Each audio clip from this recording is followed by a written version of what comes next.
Hi. We're going to do a value study in watercolor and learn a transfer method, which means a way to get an image on the page. So you're going to be doing a little study or two. And the reason this works great in watercolor is because, for example, this is done in oils and this is done in acrylics. And these that I'll show you here, these are done in watercolor, and they show that you can use the transparent properties of watercolor, right? The ability to work from the paper and leave the paper alone. That's exactly what you're doing here, is I'm painting everywhere where there's shadow or darkness. I'm not painting anything where the canvas is. This is a great way to start a painting. We'll be doing underpaintings for several of the projects. So learning how to do a value study, you can see how this really helps to arrange a composition, to see if the placement is good, and yet it only takes less than an hour usually to do one of these studies. So you'll be doing one because you're learning a process, and we're going to be using your color wheel. So you see nice clean colors on here, and you're going to be working from a neutral color from a shade of yellow to a shade of brown on the first study. And these are just some examples of how that might look, where you're just laying down dark and light values initially in one color, raw sienna, which is that kind of yellowish brown note that's on the paper, and then adding in a little bit of brown, or you can go with a weak blue, just a color that's going to darken it. Violet works well with that, so that you can build a range of values. Okay, so that combination. We'll look at next week, we'll look at going forward and using the colors around the color wheel, where you mix from yellow to magenta or purple, or from yellow through green to blue and blue violet. Okay, so it's very possible to get very striking and dramatic work out of just a value study. But that means a value study is just dark and light. That's all we're worried about today. We're not worried about matching colors or anything. So to do this, you're going to need your watercolor pad, your tracing paper pad, the color image. I think I'm going to use this one, the color image that you got. If you haven't picked up a color image, then you can print one out. There'll be a link on the page where you can print one out. And I want to show you, if you print them out carefully, on decent paper, it's a pretty clean image, okay? So you'll be able to do pretty well with that. But even if you print it out with a, just kind of on a little printer on bond paper, it'll be enough to get you going. It'll get you started as long as you can see dark and light on it, okay? In addition, you're going to need your Conte pencil, or a little piece of chalk. Street chalk works fine. If you've got kids, these are about $1 at every drugstore and back to school sale in the city. So that's pretty easy to get a hold of. The orange is good if they've got one that's just kind of muted, but this will work well with the colors that we're going with. Just a little piece of orange chalk will get you through. You're going to need your watercolor brush, your jar for watercolors, and your Yarka set. I've made a couple of these studies, so I've already got a little raw sienna on the pan. Okay, so paper towel never hurts, but to do the initial transfer, so I'm going to set this up to do the transfer and show you how that works. Okay, so what you're going to do, I realize you are going to need a little bit of tape. So what you're going to do, this is the artist tape because it doesn't stick to anything, but you can use masking tape, but be sure to keep the image in its plastic sleeve, okay? Don't do this directly on the photo. The masking tape and blue tape are too sticky and they'll rip up your print. You're going to need your print for later. So I'm pretending that I didn't get the kit and I just printed this out on cheap paper. So if you've got the nice color image, you're further along than this, but all you're looking at for this is the value. So you want to tape that down. You can use the back of your tracing paper pad or the back of your watercolor pad, makes a great work surface. First, tape down the plastic sleeve so the image doesn't wiggle around while you're drawing, having these slide apart, and then tape the tracing paper over it like a flap. Don't tape it down all the way around. You're going to be going like this sometimes, and you want to be able to do it without causing any trouble. All right. I tend to work down so I can lift and take a look at it. You're also going to need just a normal pencil. This is an ebony pencil, but just a normal classroom yellow pencil will work, and a ballpoint pen that's any color except the color of the pencil, right? So red, green, blue, anything except black will work great for this. And of course, your Conte crayon pencil. Okay, that will be everything that you'll need to get started on this. And what I'm going to do is show you what kind of things I'm looking for. I'm not looking at outlines. It doesn't really matter what the outline is. All I'm interested in is where things change value. So you should have, at this point, read what we're looking at today. And wherever I see a strong change in value, so there's a dark shape there and a light shape there, then I want to draw an edge. And the difference between an edge and an outline is that an edge can be hard or soft. An outline pretty much indicates that that something has run out of space, right? And whereas an edge is just wherever two different things meet each other. Light meets a little bit darker. That meets an area that's just a little bit darker. And they tend to look a little like contour lines on a mountain or something, right? So what I'm looking for are just those kinds of subtle shapes. So it's light here, so I just want to indicate that edge. Not really boldly, it's darker here, and there's a color that's in between those, all right? So wherever I can see a change in value, something lighter or darker, and so there's a little light edge down there, that's probably important. So I'm going to draw on either side of it. We'll talk about why. And highlights, I'm only going to make kind of like a little indication of the highlight, because if I make big dark marks right there, then when I transition from white to a light color, I'll have big dark marks, right? So this is just a reminder, there's a highlight there. If I don't see anything, so for instance, this dark shadow, which is soft, is a gradation, right? Something fades. We did those in watercolor. And this transition is a harder transition, but I can't see all of it. The rest of it is just lost. So I'm going to draw only what I can see. Don't draw what you know. Don't try to figure it out. Just draw what you see. Okay, the side of the can comes down and fades out into that shadow. So that makes all of this one big dark shape, which is great. It's very mysterious. Mystery is good. It's interesting. This darker shadow underneath is called an occlusion. We'll get to that, right? But for the moment, I'm just going to draw the fact that there is a shadow there, a shadow shape. So all I'm looking first are for strong changes in contrast, where light meets dark, or where there's a transition from dark to light, okay? This will go pretty quickly. And it doesn't have to be perfect. I'm not using a straight edge to help me with this, although you're welcome to. If that makes you feel comfortable and you've got a lot of straight edges in your image, go for it. I think you'll find kind of getting the gist of it, getting the general forms. What we're looking for are big, simple shapes. Okay, so you can see this shadow starts as a little tiny shape and then comes back here and turns into another one of those gradations. But I'm going to follow the edge of the can first. Okay, so this is just a normal tracing.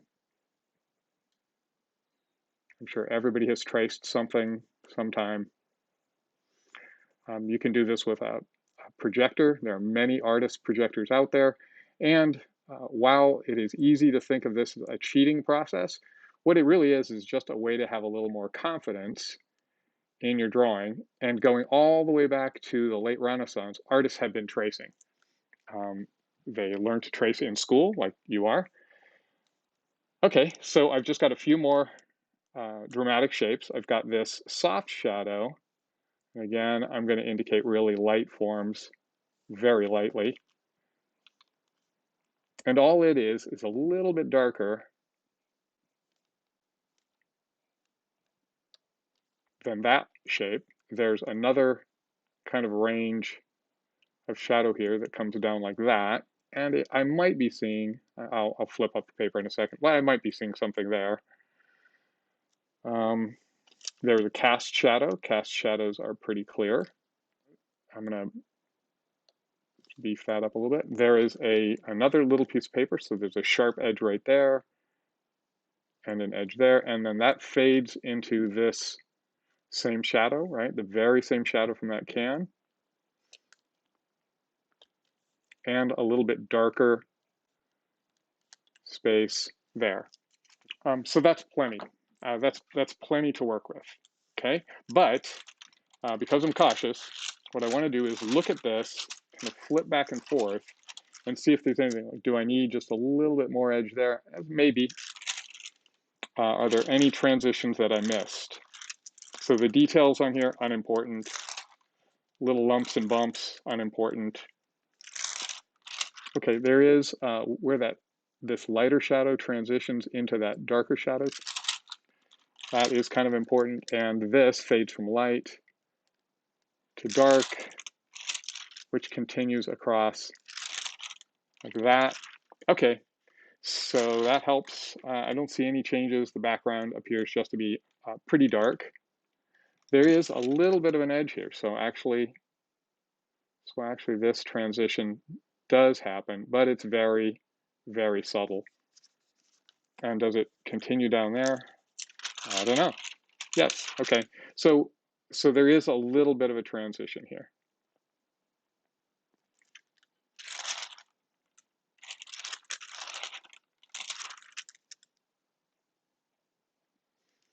Okay, oh, and then on the inside of the can, almost skipped the inside of the can. Okay, on the inside of the can, or oh, it's not. Okay, that's the reflection off the top of the can. It's a little bit lighter. So this area is just a little bit lighter than this area. And there's a little bit of glow or reflection off of the can right there and right in here. So I'm going to just indicate that. It's not a big deal, kind of a detail, but enough, okay? So that's the first step. Do a tracing, keep it very simple. You're looking at shapes. Don't draw outlines, okay? Okay, so now I have my tracing and I have this. So what I'm gonna do is very carefully, I'm gonna take the flap off of this and I'm gonna save this tape just in case I need it because it's barely been used and it's handy. Then I'm gonna put my reference right here where I can access it, see it easily. I'm gonna flip this over. Okay, so my drawing is on the front. See, the drawing is a little bit darker. I'm gonna flip it over on the back. I'm not gonna tape it down. And all I'm gonna do is take my Conte pencil and scribble over the lines that I can see. I'm gonna scribble just a little bit over both sides. And like I said, it's best to start at the top, or if you're right-handed, start on the left side. If you're left-handed, start on the right side, so that you don't drag your hand through your marks. Conte crayon's kind of messy. Don't worry about getting a ton of it down. It comes off very easily, so it's great material for this tracing. You only have to put down a little bit more than the line.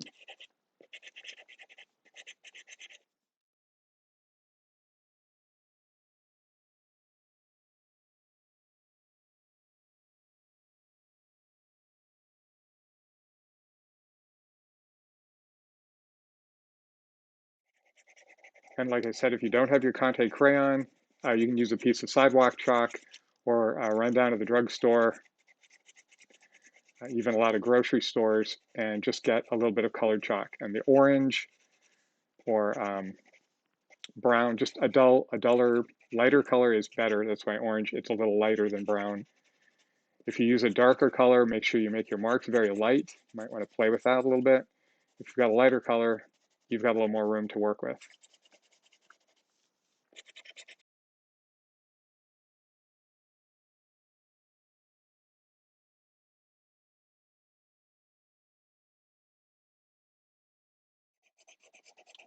For this Conte crayon, again, it should last you all term and then some. So don't worry about it. You can see I'm not going to need to sharpen this.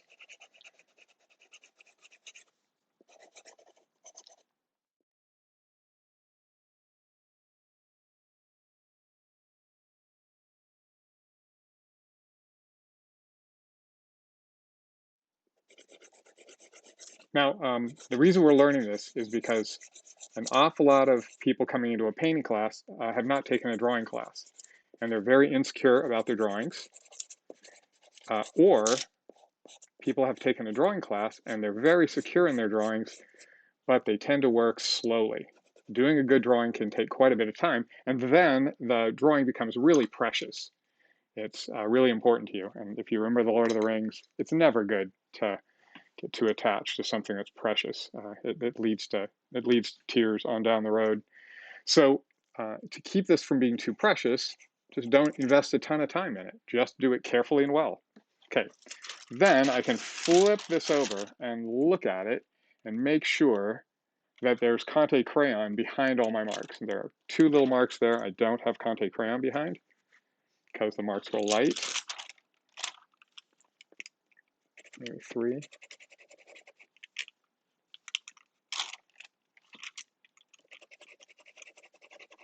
Okay, that's it. All right, so now I've got those. Oh, and I don't have anything behind my highlights because they were also very light.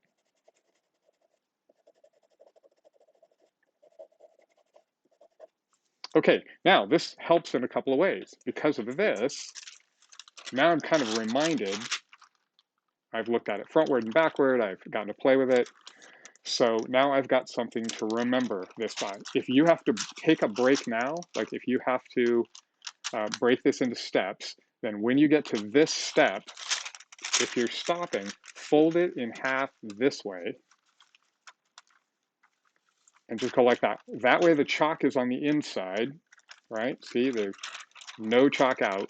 So it won't wipe your drawing out, it won't wipe your chalk out, and then you can have dinner, whatever you need to do, and then come back and very carefully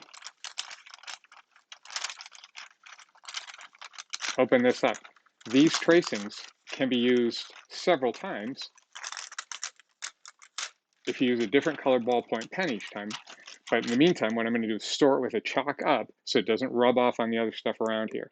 Okay? So now I have my drawing, I have my reference, and I've got an opportunity to set up for the next stage. Okay, so I'm going to take a break, set it all up, and explain to you what we're doing. Okay, so I've set my watercolor pad out. I've turned it horizontally. One of the other things in your starting kit was a ruler of some kind. So grab your ruler. What you're going to do is just make a tick mark. Since I'm right-handed, I want to put my hand off the artwork if I'm working, but the way we're going to measure this, you're going to have room for several more projects. Okay, so you can devote a page to it if you like, but you do want edges. Edges count in art. Okay, so what I'm going to do is just make tick marks at 8 inches because it's an 8 by 10 print. I'm going to make a very light line. And since this is a 15-inch pad, this leaves me two 7-inch chunks over here, and I'm going to divide those into 5 by 7. And you'll use those for some of your other studies. Or if you're interested, you could just go ahead and do one of the other studies on this pass, okay? So if you've got the time and the interest, I never will stop you from doing more. it's a good idea whenever you can to do something more than once. So you can reproduce any of your 5x7 images very conveniently. You now have two 5.5 by 7 inch, or room for two 5.5 by 7 inch here. Okay, so what I'm going to do is slide this over. I'm going to position this so that I like the composition. We'll talk about how to do that later, but it just means I'm centering it more or less, not the can center, but the drawing is centered in this space. Okay, and then I'm going to tape it down. I'm just going to lean over that piece of paper. It's kind of taped to the side of the pad and the cardboard below it. Okay, and if it's, you know, poofing up or doing anything like that, then I'm going to have to put my hand down here to hold on to it. All right. Then I'm going to go back through the same process carefully this time, because since there's chalk on the back, what I don't want to do is grind my hand on top of this. Instead, what I want to do is very carefully work across, particularly where there are light colors, right? So I'm going to go through and draw my lines, not pushing down too hard. I don't have to, right? Just going to draw the lines that I see, and try not to rest my hand heavily on anything.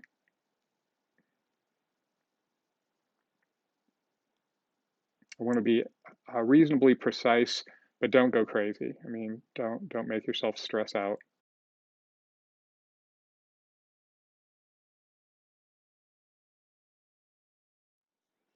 Since I've got chalk there, it doesn't matter where I put the transition little hash marks. And I'm going to be covering up these lines. I'll show you in the process. So I don't want them to show. That's why I'm not drawing really dark. I don't want these lines to be part of my final painting. This is partly conceit, right? But this is sort of the artist tradition, is when artists cheat, they try to be cool about it. So if you're cheating right now, then be discreet about it. Right? Particularly if you think you're cheating. If you think this is a naughty thing to be doing, to be tracing a drawing, and then, well, then enjoy that forbidden pleasure, right? Just really lean into that. Have fun with it. Who am I? Like I said, if you want to use a straight edge to assist you with sharp edges, go for it.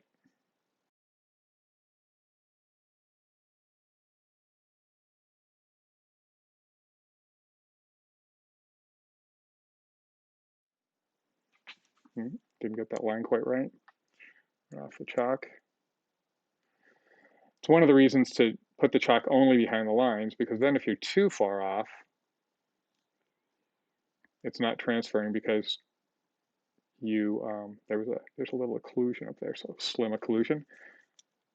And as you get down to the bottom, there's nothing to rest my hand on. You could flip the pad around, but you're not doing a demo, so go for it. Again, it isn't cheating. It's just a process. Okay, and then down to those pretty clean lines around the lemon. And since that edge, there was no line, I'm not drawing anything. There's nothing there. Little hashtags, very lightly made around the highlight. Okay. Soft transitions, sharp transitions. So where there's a soft transition, it's just a soft edge, still an edge. If you see it go from light to dark, dark to light, that's an edge. Okay, and we'll be talking a lot about edges, because edge quality, how you capture edges in paint, those are all really very important for the way the image will be read by the viewer. Okay, soft transitions through here. Okay, and you can see I've got this nice kind of breakdown. I'll take a good photo of it after it's done, but by resting my hand very lightly, I'm not transferring a lot of Conte crayon to the surface, and I'm not pushing down hard at all with the ballpoint pen.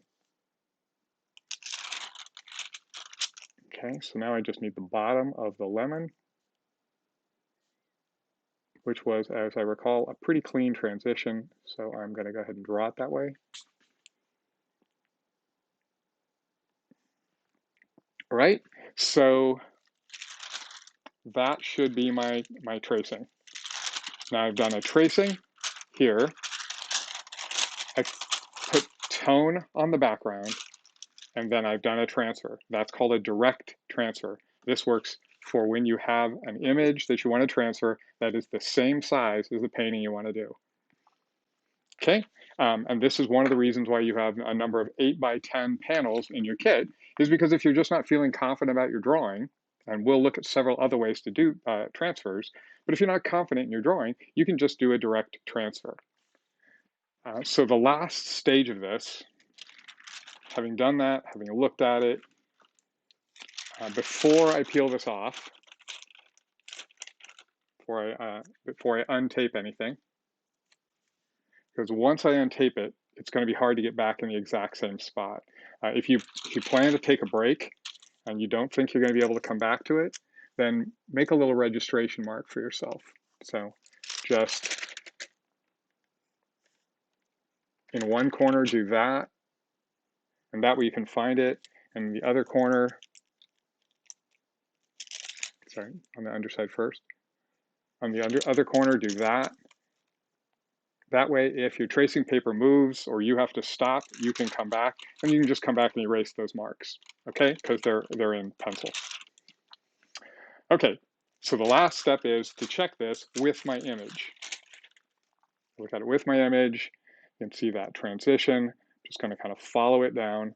I could say that it would be probably a good idea to indicate for myself how much lighter and brighter that area is. Sorry, ballpoint pen. Since there's already chalk back there, probably a good idea to indicate that that's lighter and brighter, and that this little area where that shadow hits the corner is also lighter and brighter. There's some lightness and brightness, right? So that's a highlight that's up there. Now I've transferred those shapes onto the can, so I can feel pretty confident that's all there. If there's anything that you missed, you could draw it very lightly with the Conte crayon, but it's easier just to draw on the tracing and make sure that you've got it right, okay? As soon as you've got that, doing it very carefully. See, that's what happens. The tracing paper is fragile. So you want to carefully lift that flap, fold it over, and just put the tape down like that. Now you can use this later on if you want to use this same image for one of your other studies, and you'll have several opportunities where you can do the same study. You've got it, okay? And I'm going to use my piece of extra tape to fix that tear so that every time I lift this, I'm not making it worse.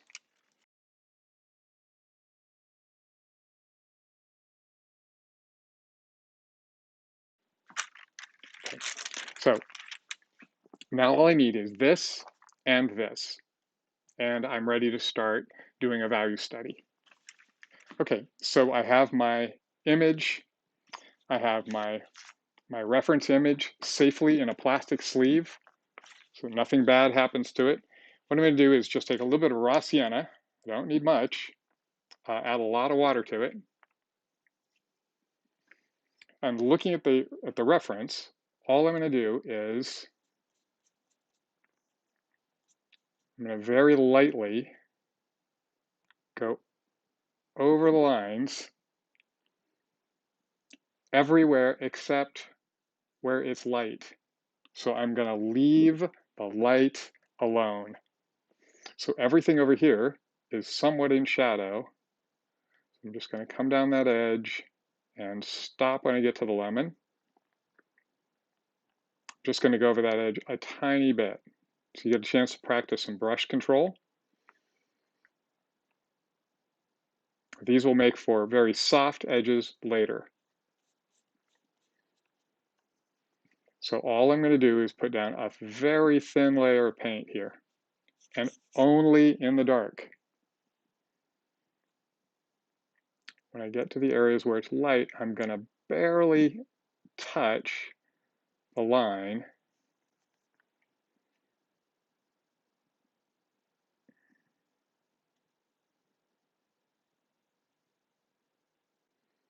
And I want to do this after I've done the tracing, before I get too far into it.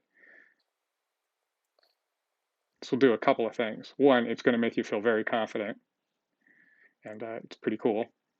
You should be confident. You got a great tracing, right? You can see how far the paint goes. Okay, I'm gonna, again, these transitions down here are from dark to darker, so I can go ahead and put some paint down. These transitions are a little lighter and more fragile, so I'm gonna come back to those in a sec. This is a pretty fragile transition, but this is a dark one, which is great. All I need to do is just barely cover that edge. This transition is dark on this side, so I'm going to go ahead and do that and just barely touch that line. Same here. All I want to do is cover it with the thinnest amount of paint.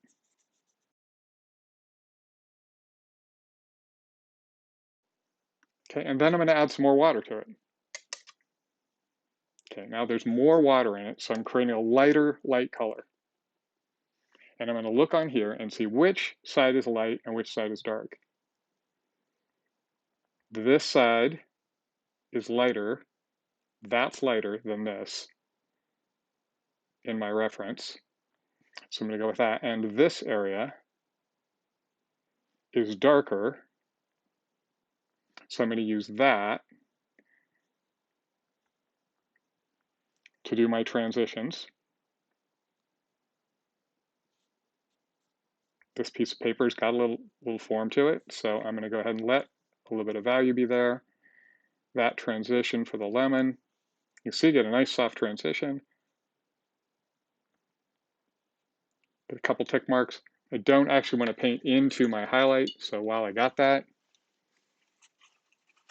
and it's wet, I want to lift that color right off. Remember, don't scrub, just blot. Okay, so I want to make sure that water is really clean. And in fact, if I softened those Conte crayon marks, that wouldn't hurt a bit either. Okay, so now what I've done is I've fixed the drawing using watercolor as a fixative. I've also looked at what's light and what's going to become dark. Now I'm going to clean my brushes. This has to dry for a little while, so you want it to be completely dry. This is a great time to take a break and clean up. So I'll be using this pan. I'll be using this pan to make a color string that I'll show you. Okay, so I'm just going to clean that up. Actually, everything about this pan is kind of messy at this point. So I'm just going to give it a once over while this dries. Give this at least 15, 20 minutes. If you set it out in the sun, that would be 30 seconds. On a day like today, it's over 100. So there you have your transfer done. Setup, tracing, transfer, toning of the back of the paper, and fixing the image. Okay, and now you'll be ready to paint.